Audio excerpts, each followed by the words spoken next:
The Nexus 5X and 6P are gonna go on sale pretty soon, and here's 5 or 6 things you need to know before you decide to buy them. But before we get to that, if this is your first time here, or if you're confused as to if you just saw Bender or a 6P, well, my name's Ash and you're watching C4E Tech. Let's get started.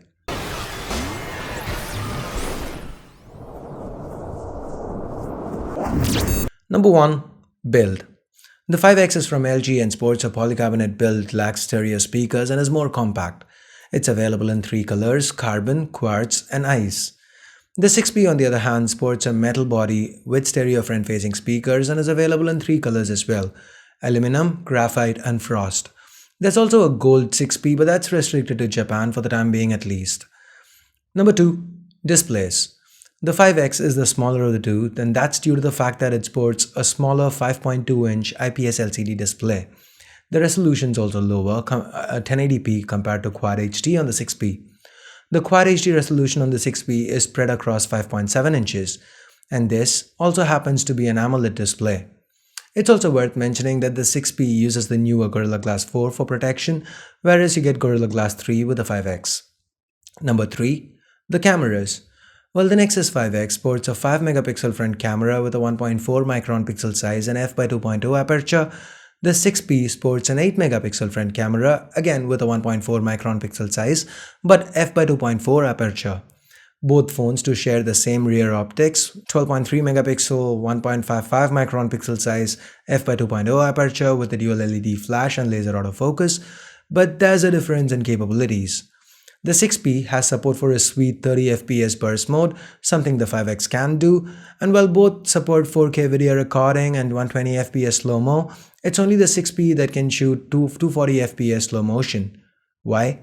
Well, that kinda brings us to the 4th thing on my list: processing packages. The Nexus 5X is powered by a hexa-core Snapdragon 808 chip with 2 gigs of RAM, whereas the Nexus 6P is powered by an octa-core Snapdragon 810 chip with 3 gigs of RAM. And that's probably the reason why the 5X doesn't support more intensive tasks like 30 FPS burst or 240 FPS slow-mo. That being said, from purely a user experience standpoint, I trust Google to provide a uniformly great experience across both devices. Anyway, moving on, number 5, battery. Both phones sport reversible USB Type-C ports, and being the larger device with a higher resolution display, the 6P packs in a higher capacity battery, 3450 mAh compared to 2700 mAh on the 5X. Now, both phones support fast charging. So with a smaller capacity battery, you'd expect the 5X to charge faster, right? Wrong. Google says with 10 minutes of fast charging, the 5X should last you about 4 hours, whereas the 6P should last you around 7. So the 6P seems to charge quicker. Again, that's something I'll be testing once I get my hands on my review units. Anyway, finally we get to number 6 on the list.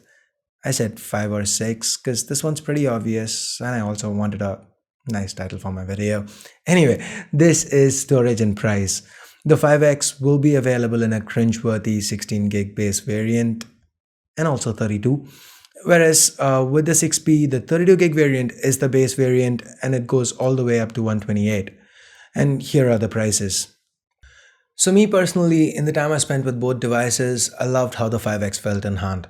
Being someone who liked the Nexus 5 but couldn't really use it as my daily driver a lot because of the sad, and this actually deserves a fourth sad battery life, I found myself drawn towards that ICE 5X. But that being said, it feels like you are getting a better deal, a better bang for your buck with a 6P. For the $70 price difference between both 32 gig variants, you actually get AMOLED, actually a higher resolution AMOLED display, Gorilla Glass 4, faster charging, 240 FPS slow-mo, 30 FPS burst, a better GPU, an extra gig of RAM, and 2 extra cores that might be a boon or a pain, but only time will tell. But for what it's worth, it is there. So anyway, which one are you looking to pick up? Once I get both phones, would you be interested in seeing me shoot a full in-depth comparison between these two? Let me know your thoughts in the comments below. So I guess that's it for this video. Hope you found it useful. If you did, please do give this video a thumbs up, and for more videos like this, hit that subscribe button down below if you haven't already. So thanks a lot for watching. Till next time, this is Ash here from C4E Tech signing off. You guys have a great day. Bye bye now.